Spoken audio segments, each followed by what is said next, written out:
First year में वो कौन कौन से हैं। तो ये देखो, सबसे पहला सब्जेक्ट है आपका फाइनेंशियल अकाउंटिंग। तो इसका कोड है हमारे पास BC 1.1।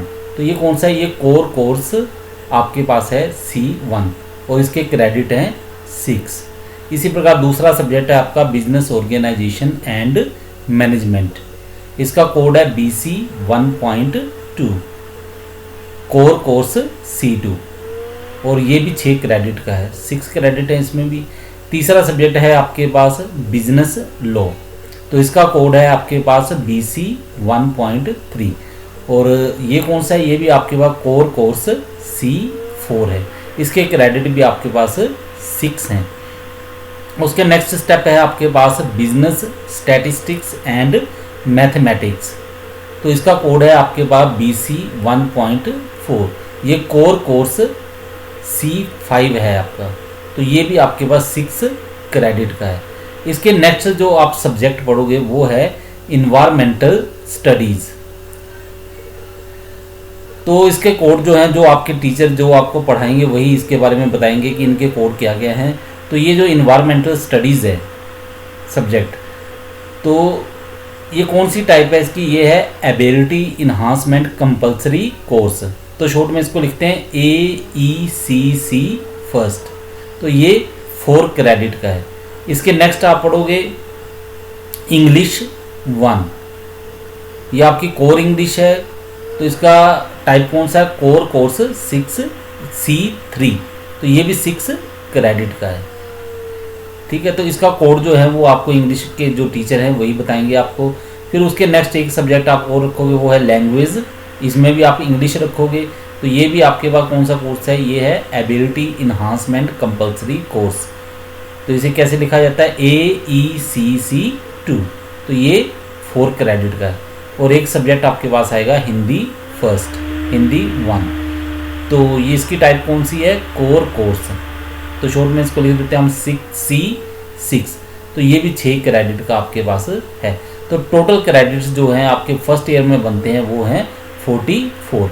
तो ये जो कॉमर्स के सब्जेक्ट हैं जिसमें लिखा हुआ है BC 1.1, BC 1.2, BC 1.3, BC 1.4, तो ये कॉमर्स के सब्जेक्ट हैं। तो ये मैं पढ़ाऊंगा और बाकी के सब्जेक्ट जो है वो दूसरे टीचर आपको पढ़ाएंगे। तो उनके कोड हैं, ठीक है, क्रेडिट है, उसके बारे में जो डिटेल है वो आपको बता दी जाएगी। ठीक है, चलो इसके बाद नेक्स्ट आते हैं। हमारा जो सब्जेक्ट हमने करना है वो है, हमारे पास पहला सब्जेक्ट है फाइनेंशियल अकाउंटिंग। तो ये आपने जब स्टडी करना है तो इसके लिए आपको मैं बुक जो रिकमेंड करता हूँ वो है financial accounting by RS Singal. तो ये VK पब्लिकेशंस की बुक है। इसी के बुक के बेस के आधार पे मैंने ये जो आपका स्टडी मटेरियल है वो तैयार किया है और जो लेक्चर आपको दे रहा हूँ वो इसी बुक के बेस के ऊपर दे रहा हूँ मैं। तो सबसे पहले देखते हैं कि अकाउंटेंसी का मीनिंग क्या है, इसको डिफाइन कैसे किया है। तो ये कोहलर है, कोहलर का कहना है accountancy refers to the entire body of the theory and practice of accounting.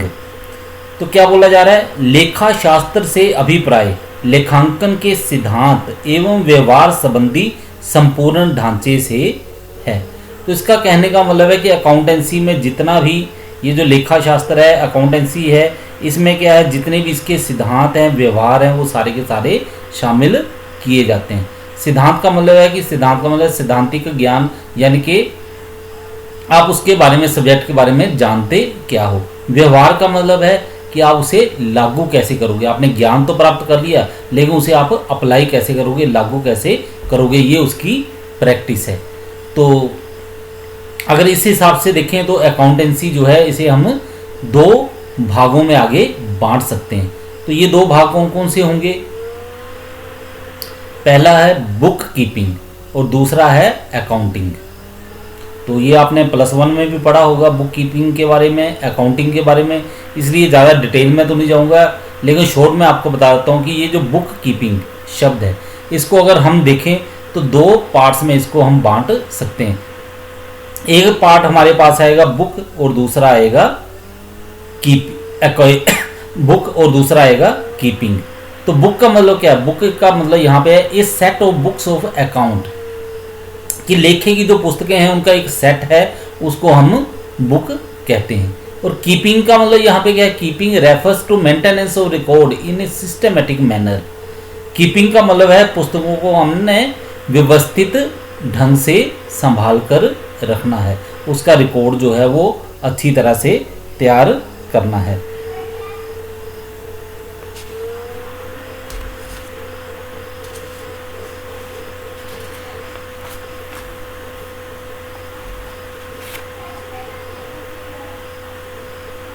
तो बुक कीपिंग हमारे पास क्या हुआ? ये है हमारे पास practical aspect involving the recording of business transactions systematically. तो इसका मतलब क्या है कि बुक कीपिंग हमारे पास क्या है? इसमें हमने जो भी बिजनेस के लेन देन होते हैं उनको रिकॉर्ड करके रखना है। कैसे? सिस्टेमेटिकल ढंग से, एक तरीके से रखना है, अच्छी तरह से। इसके बाद नेक्स्ट हमारे पास क्या है? अकाउंटिंग। अकाउंटिंग क्या है? Accounting is concerned with the recording, classifying and summarising the daily business transactions of financial nature and interpreting the results there after.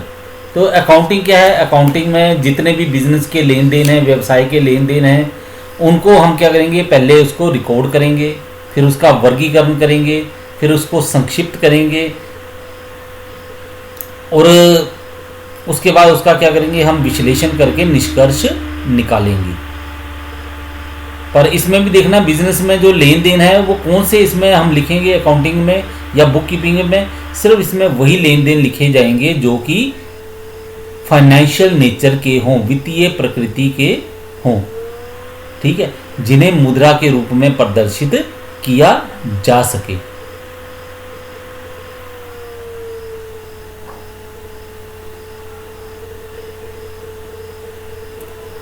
समझ गए? इसके बाद हम देखते हैं इसके फीचर्स ऑफ अकाउंटिंग।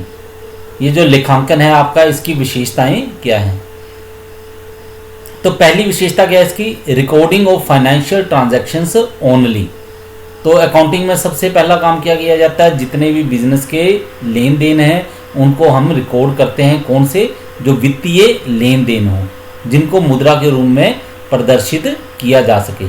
तो इसको रिकॉर्ड कहाँ पे किया जाता है? जो बिजनेस के लेन देन होते हैं उसको एक पुस्तक होती है, उसका नाम होता है जर्नल, रोजनामचा।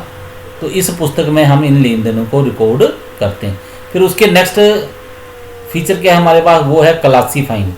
तो उसका वर्गीकरण भी करते हैं। वर्गीकरण किस में करते हैं? वो है हमारे पास लेजर, जिसे हम खाता बही बोलते हैं। तो इसके बारे में आप डिटेल में पढ़ोगे, आगे नेक्स्ट चैप्टर आएंगे उसमें आप इनको डिटेल से पढ़ सकते हो आप, तो इसको समझ सकते हो। और बाकी आपने +1 में भी किया होगा इसके बारे में। फिर बाकी नेक्स्ट जैसे ही लेसन आते हैं तो इनके बारे में आपको समझाता हूँ। उसके बाद है समराइजिंग, कि इनको संक्षिप्त करना है। तो उसके लिए हमारे पास क्या तरीका है? वो है हम लोग ट्रायल बैलेंस बनाते हैं, जिसको तलपट बोला जाता है, और फाइनल अकाउंट्स, अंतिम खाते। अंतिम खाते में क्या आता है? इसमें आता है ट्रेडिंग एंड प्रॉफिट एंड